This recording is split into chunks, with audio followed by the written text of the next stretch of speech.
KVP news में आपका स्वागत है। प्रस्तुत है केवीपी न्यूज से आज के समाचार। कांग्रेस सांसद शशि थरूर ने पंडित जवाहरलाल नेहरू को भारत के लोकतंत्र के स्थापक के रूप में सम्मान देते हुए कहा है कि नेहरू की गलतियों को स्वीकार करना जरूरी है, लेकिन हर समस्या के लिए उन्हें अकेले दोषी ठहराना गलत है। उन्होंने विशेष रूप से ये तर्क दिया कि नेहरू की नीतियों में कुछ कमियां थीं। फॉर एग्जाम्पल 1962 के भारत चीन युद्ध में उनकी भूमिका पर कुछ आलोचना सही हो सकती है, लेकिन वर्तमान में मोदी सरकार ने नेहरू को एक सुविधाजनक बलिहारी बकरा बना दिया है और हर मुद्दे को उनके नाम से जोड़कर राजनीतिक लाभ उठाया जा रहा है। थरूर ने यह भी कहा कि वे नेहरू के आलोचक नहीं हैं, बल्कि लोकतंत्र को मजबूत करने वाले दृष्टिकोण की कद्र करते हैं और इतिहास को संतुलित रूप से देखने की आवश्यकता पर जोर दिया। पश्चिम बंगाल के राज्यपाल सीवी आनंद बोस को गुरुवार देर रात एक धमकी भरा ईमेल मिला, जिसमें भेजने वाले ने उन्हें बम से उड़ा देने की चेतावनी दी और अपने मोबाइल नंबर का भी उल्लेख किया है। जैसे अधिकारी इस धमकी की गंभीरता को कम नहीं आंक रहे हैं। धमकी मिलने के बाद उनके सुरक्षा प्रबंध और कड़े कर दिए गए हैं। राज्य पुलिस के साथ सीआरपीएफ भी सुरक्षा में तैनात है तथा लगभग 60-70 केंद्रीय सुरक्षाकर्मी उनकी सुरक्षा में लगे हुए हैं। पुलिस ने इस ईमेल की सूचना डीजीपी को देकर आरोपी की तुरंत गिरफ्तारी के आदेश दिए हैं और मामले की जानकारी केंद्रीय गृह मंत्रालय तथा मुख्यमंत्री ममता बनर्जी को भी दे दी गई है। इस घटना के बीच सुरक्षा एजेंसियां हाई अलर्ट पर हैं और जांच जारी है। सुप्रीम कोर्ट में आवारा कुत्तों के मुद्दे पर आज तीसरे दिन सुनवाई जारी रही, जिसमें शीर्ष अदालत ने सुनाया कि आवारा कुत्तों से निपटने के लिए सिर्फ कड़े आदेश जारी करना ही समाधान नहीं है, बल्कि व्यवहार और मानव प्राकृतिक बातचीत को भी समझना जरूरी है। सुनवाई के दौरान कोर्ट ने कहा कि कुत्ते इंसानों के डर को पहचान सकते हैं और जब उन्हें ये पता चलता है कि कोई व्यक्ति उनसे डरता है या पहले काटा गया है, तो वे उस व्यक्ति पर हमला कर सकते हैं, जिससे सार्वजनिक सुरक्षा पर गंभीर सवाल उठते हैं। सुनवाई में ये भी सामने आया कि देश में केवल कुछ ही सरकारी शेल्टर हैं और उनकी क्षमता अपर्याप्त है, जिससे आवारा कुत्तों के प्रबंधन में बड़ी बाधा है। कोर्ट ने अपने पिछले आदेशों की व्याख्या करते हुए स्पष्ट किया कि हर सड़क से कुत्तों को हटाने का निर्देश नहीं दिया गया है, बल्कि ये व्यवस्था मुख्य रूप से पब्लिक संस्थानों और संवेदनशील इलाकों तक सीमित है तथा एबीसी यानी एनिमल बर्थ कंट्रोल नियमों के तहत नसबंदी, टीकाकरण और प्रबंधन पर जोर दिया गया है। सुनवाई के दौरान वकीलों ने सुरक्षा, शेल्टर की संख्या और आवारा कुत्तों के व्यवहार जैसे कई पहलुओं पर दलीलें रखी और अदालत ने दोनों पक्षों की बातों को ध्यान में रखते हुए संतुलित समाधान तलाशने की आवश्यकता पर जोर दिया। पश्चिम बंगाल में प्रवर्तन निदेशालय के छापों को लेकर राजनीतिक बहरान थमने का नाम नहीं ले रहा है और आज सीएम ममता बनर्जी के नेतृत्व में विरोध मार्च आयोजित किया जा रहा है। मामला आईपीएसी से जुड़े ठिकानों पर ईडी के छापों का है, जहां से टीएमसी के आईटी सेल इंचार्ज प्रतीक जैन के ऑफिस और घर पर रेड की गई थी।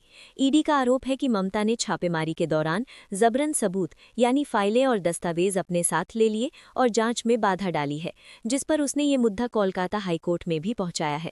दूसरी तरफ ममता और टीएमसी ने इसे राजनीतिक उत्पीड़न करार देते हुए कहा है कि ईडी उनके चुनावी डेटा, कैंडिडेट लिस्ट और रणनीति दस्तावेजों को जब्त कर रही थी, इसलिए उन्होंने उन्हें वापस लिया। इस पूरे घटनाक्रम के बीच तृणमूल कांग्रेस आज सड़कों पर भाजपा और ईडी के खिलाफ मार्च निकाल रही है, ताकि वे चुनावी लोकतंत्र की रक्षा के लिए आवाज बुलंद कर सके। सीबीआई ने साइबर अपराधों में इस्तेमाल किए जा रहे बड़े फिशिंग नेटवर्क का पर्दाफाश करते हुए एक दूरसंचार कंपनी के एरिया सेल्स मैनेजर को गिरफ्तार किया है, जिस पर लगभग 21,000 सिम कार्डों को गलत तरीके से जारी कराने और फिशिंग स्कैम में मदद करने का आरोप है।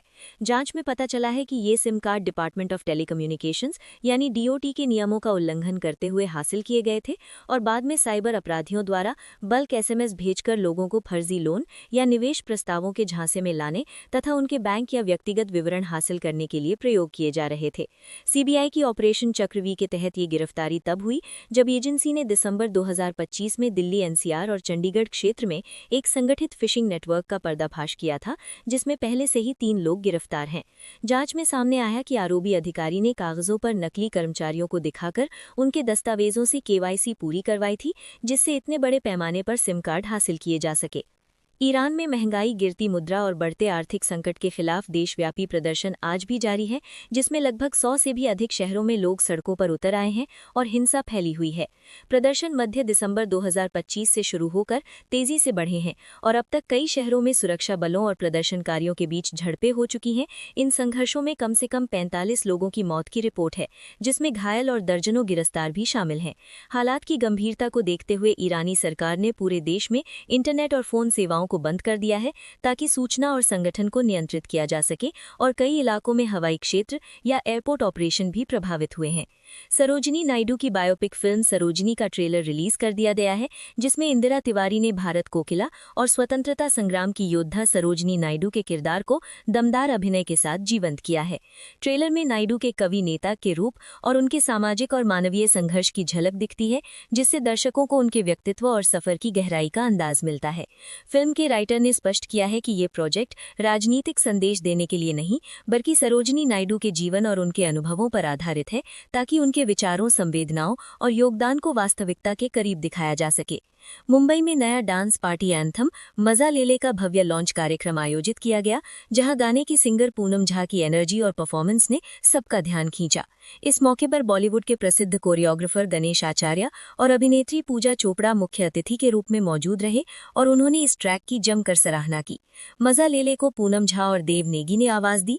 वीडियो में अनायरा गुप्ता और ईशान शंकर भी डांस करते दिखे और ये गाना कामाख्या बीट्स के बैनर तले रिलीज किया गया, जिसे पार्टी के लिए एक परफेक्ट ट्रैक बताया जा रहा है। इस कार्यक्रम में गाने की टीम, बॉलीवुड हस्तियां और मीडिया भी शामिल हुई और सभी ने नए म्यूजिक वीडियो की ऊर्जावान प्रस्तुतियों पर तारीफ की। राजस्थान में कृषि सुपरवाइजर के 1100 पदों पर भर्ती। राजस्थान कर्मचारी चयन बोर्ड ने राज्य के कृषि विभाग में 1100 कृषि सुपरवाइजर यानी एग्रीकल्चर सुपरवाइजर पदों के लिए आधिकारिक नोटिफिकेशन जारी कर दिया है। इसमें 944 पद गैर अनुसूचित क्षेत्र के और 156 पद अनुसूचित क्षेत्र के लिए हैं। योग्य उम्मीदवार 13 जनवरी से 11 फरवरी 2026 के बीच ऑनलाइन आवेदन कर सकते हैं और चयन में लिखित परीक्षा, दस्तावेज वेरिफिकेशन और मेडिकल टेस्ट शामिल होंगे। इंडियन आर्मी में 350 तकनीकी पदों पर भर्ती। भारतीय सेना ने एसएससी टेक्निकल एसएससी टेक 67वीं एंट्री के लिए भर्ती प्रक्रिया शुरू कर दी है, जिसमें लगभग 350 पद पुरुषों के लिए उपलब्ध है और पात्र इंजीनियरिंग ग्रेजुएट्स आवेदन कर सकते हैं। आवेदन आमतौर पर जनवरी-फरवरी 2026 के बीच किया जा सकता है। बिहार में प्रोजेक्ट मैनेजर की भर्ती। बिहार लोक सेवा आयोग यानी बीपीएससी ने प्रोजेक्ट मैनेजर पदों के लिए भर्ती नोटिफिकेशन जारी किया है, जिसमें कुल 9 पद के लिए आवेदन प्रक्रिया जारी या हाल ही में शुरू हुई है।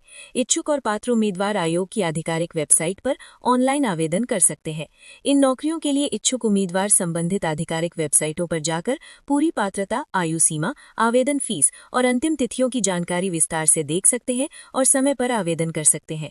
महिला प्रीमियर लीग 2026 के पहले दिन खेल रहे मैचों में 7 भारतीय वर्ल्ड चैंपियंस खिलाड़ियों की मौजूदगी ने मुकाबलों को और खास बना दिया है। ओपनिंग मैच में डिफेंडिंग चैंपियन मुंबई इंडियंस की कप्तान हरमनप्रीत कौर और रॉयल चैलेंजर्स बेंगलुरु की कप्तान स्मृति मंधाना की टीमें आमने सामने होंगी, जहां ये दोनों वर्ल्ड कप विजेता भारतीय कप्तान अपनी अपनी टीमों का नेतृत्व करेंगी, जिससे भारतीय फैंस को शुरू से ही रोमांचक मुकाबला देखने को मिलेगा।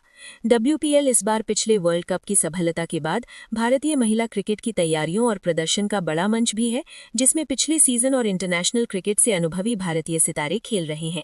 इस सीजन में मुंबई इंडियंस रिकॉर्ड से भी आगे दिखाई दे रही है, क्योंकि उन्होंने पहले मैचों में मजबूत टीम संयोजन और अनुभव के साथ बेहतर प्रदर्शन किया है। Vijay Hazare trophy list A cricket में भारतीय बल्लेबाजों के बीच नया इतिहास बना है, जब सरफराज खान ने मुंबई के लिए पंजाब के खिलाफ मैच में सिर्फ 20 गेंदों में 62 रन बनाए और उस पारी में 15 गेंदों में अपना अर्धशतक पूरा कर लिया, जिससे उन्होंने लिस्ट ए में सबसे तेज 50 लगाने वाले भारतीय बल्लेबाज का नया रिकॉर्ड बनाया। इस धुआंधार पारी में उन्होंने 7 चौके और 5 छक्के भी लगाए, लेकिन इसके बावजूद मुंबई टीम केवल 1 रन से मैच हार गई। इस उपलब्धि से सरफराज ने पहले से मौजूद रिकॉर्ड को पीछे छोड़ दिया, जो 16 गेंदों का था।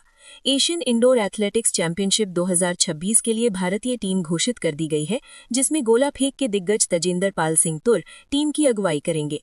ये 17 सदस्यीय भारतीय दल 6 से 8 फरवरी को चीन के तियानजिन में होने वाली प्रतियोगिता में हिस्सा लेगा और 3 फरवरी को रवाना होगा। टीम में हेप्टाथलॉन के तेजस्विन शंकर सहित कई अनुभवी और उभरते खिलाड़ी शामिल हैं, जैसे shot putter Samardeep Singh Gill, 60 metre sprinter Manikanta Hoblidhar, triple jumper Praveen Chithravel और लंबी कूद और महिला प्रतियोगिता के प्रतिनिधि भी शामिल हैं, जिससे भारत की चुनौती मजबूत दिखती है। भारतीय एथलीटों का लक्ष्य इस महाद्वीपीय मंच पर पदक जीतने और अंतर्राष्ट्रीय अनुभव हासिल करने का होगा। भारत के विभिन्न राज्यों में कड़ाके की ठंड, घना कोहरा और शीतल लहर का प्रकोप जारी है, खासकर उत्तर भारत और मध्य भारत में।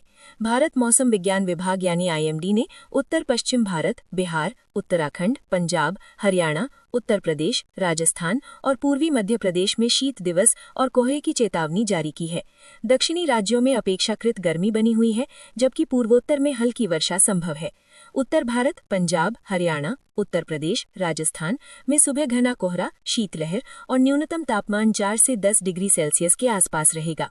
मध्य भारत, मध्य प्रदेश, छत्तीसगढ़ में शुष्क मौसम, ठंडी हवाएं जारी हैं। दक्षिण भारत में तापमान 20 से 28 डिग्री सेल्सियस, हल्की वर्षा की संभावना है। इसी के साथ KVP न्यूज से आज के समाचार समाप्त हुए। नमस्कार।